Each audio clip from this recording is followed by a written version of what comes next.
निर्मानमोहाजितसङ्गदोषा अध्यात्मनित्या विनिवृत्तकामाः द्वन्द्वैर्विमुक्ता सुखदुःखसंज्ञैः गच्छन्त्यमूढाः पदमव्ययं तत्।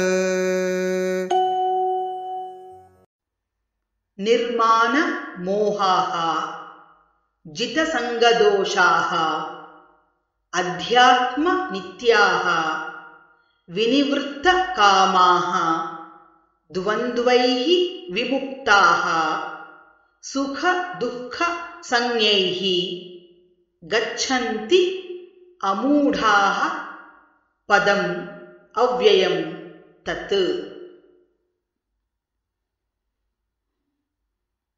निर्मानमोहाजितसङ्गदोषा निर्मानमोहाजितसङ्गदोषा अध्यात्मनित्या विनिवृत्तकामाः अध्यात्मनित्या विनिवृत्तकामाः द्वन्द्वैर्विमुक्ताः सुखदुःखसंज्ञैः द्वन्द्वैर्विमुक्ताः सुखदुःखसंज्ञैः गच्छन्त्यमूढाः पदमव्ययं तत्।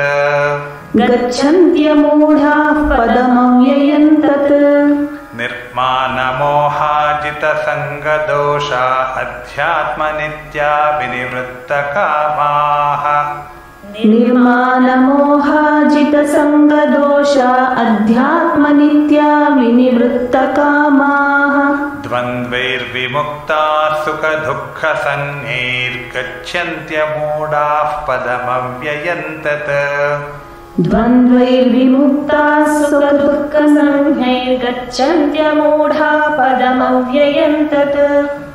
निर्मानमोहाजितसङ्गदोषा अध्यात्मनित्या विनिवृत्तकामाः द्वन्द्वैर्विमुक्ताः सुखदुःखसंज्ञैर्गच्छन्त्यमूढाः पदमव्ययं तत्।